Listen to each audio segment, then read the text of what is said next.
यदि स्कंद पुराण को आप पढ़ते हैं गीता प्रेस गोरखपुर की, तो उसमें गीता प्रेस गोरखपुर की स्कंद पुराण में वर्णन आता है भगवान शंकर के आवाज को दे। स्कंद पुराण में वर्णन आता है कि भगवान शिव के पुत्रों में हेती और प्रहेती की भी कथा आती है। ये दोनों असुर है, हेती और प्रहेती दोनों असुर है, दोनों। जैसे आज होलिका का दहन होता है, होलिका जला रहे हैं, होलिका का दहन कर रहे हैं, कौन है? हिरण्यकशिपु, हिरण्याक्ष की बहन।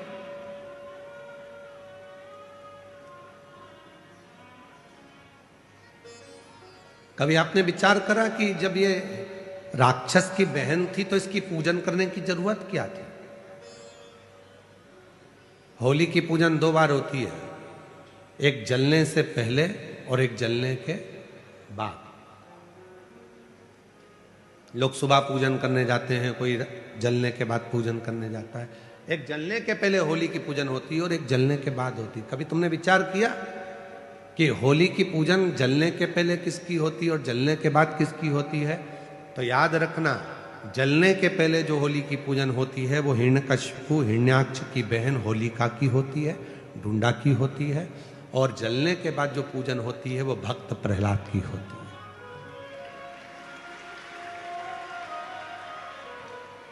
तो हम सनातनी, हम हिंदू, हम सनातन धर्म को धारण करने वाले, हम इस राक्षस की बहन की पूजन क्यों करें? हिरण्यकशिपु की बहन की पूजन क्यों करें?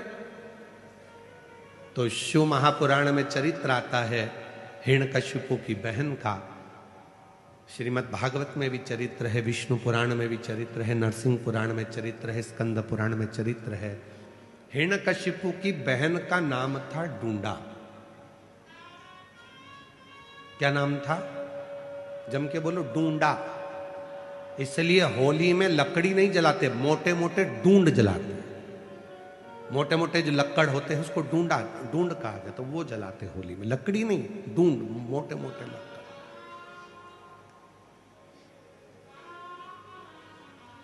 जितना हिरण्यकशिपु ने तप करा, जितना हिरण्याक्ष ने तप किया, उतना ही तप ढूंढा ने भी करा।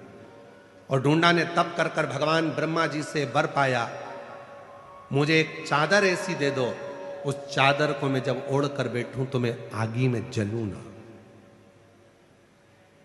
ब्रह्मा जी ने तथास्तु कर कर एक चादर ढूंढा को दे दी, होलिका को दे दी। जब समय आया, प्रहलाद को ले जाकर पानी में डाला, सब में डाला, पर वो मरा नहीं। तब अपनी बहन से हिरण्यकशिपु ने कहा कि तू अपने भतीजे को लेकर, तू बुआ है, वो भतीजा है, अपने भतीजे को लेकर गोदी में बैठ जा, आगी में चादर ओढ़ लेना, तू बच जाएगी, भतीजा जल जाए।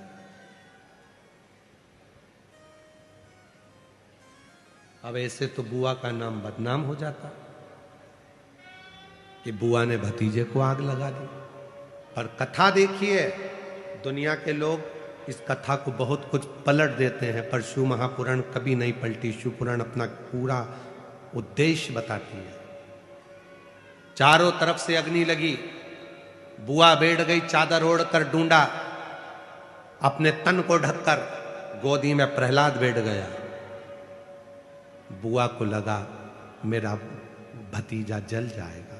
जब चारों तरफ से आग तेज होने लगी, भतीजा बुआ के गले लगा, तो बुआ ने अपनी चादर उतारकर अपने भतीजे पे डाल दी, खुद जल गई, अपने भतीजे को बचा लिया।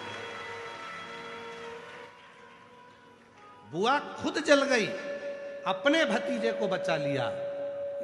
उस दिन से कहते हैं कि बुआ, शादी में पहले बुआ को बुलाओ, फंक्शन हो तो बुआ को बुलाओ, अच्छा काम हो तो बुआ को बुलाओ, शादी में, ब्याह में, मंगल कार्य में सबसे पहले बुआ को बुलाओ। क्यों? क्योंकि बुआ जिस घर में आती है उस घर में दुआ देती है, बद्दुआ नहीं देती है। बुआ जब मंगल कार्य में, शादी में, विवाह में, फंक्शन में आती है तो उस घर के सारी बुराइयों को बुआ अपनी झोली में भरकर बाहर फेंक देती है और अपने भाई के घर में, अपने मायके में दुआ देती है, सब फलो फूलो उन्नति करो। वो बुआ। अब बताओ, ऐसी बुआ की पूजन करोगे कि नहीं करोगे? जम के तो बोलो। इसीलिए हमारे यहाँ होली जलने से पहले, इसीलिए उसका नाम था डूंडा। मरने से पहले उसने अच्छा काम कर कर भगवान की होली, इसलिए उसका नाम हो गया होली।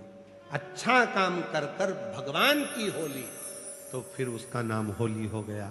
और वही होली का, इसलिए जलने से पहले जो पूजन होती है वो बुआ की होती है कि इतनी अच्छी बुआ जिंदगी में कभी नहीं मिल सकती जो खुद जल गई और अपने भतीजे को बचा लिया।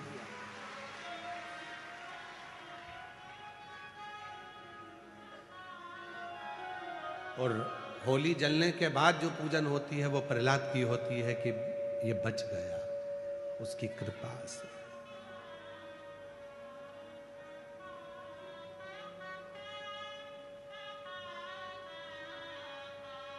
बोला है होली का जो तुम कहे ये असुर है। जरूरी नहीं कि असुर का दिल नहीं होता। हो सकता है कोई व्यक्ति बहुत गुस्सा करता है, क्रोध करता है, अपशब्द बोलता है, बहुत ज्यादा आड़ा टेढ़ा बोलता है। हो सकता है वो भी बहुत प्रेम करता हो, बहुत प्यार करता है। कभी कभी प्यार में भी क्रोध आ जाता है। जिसको बहुत चाहो और वो सुनता नहीं ना, तो फिर गुस्सा आ जाता है।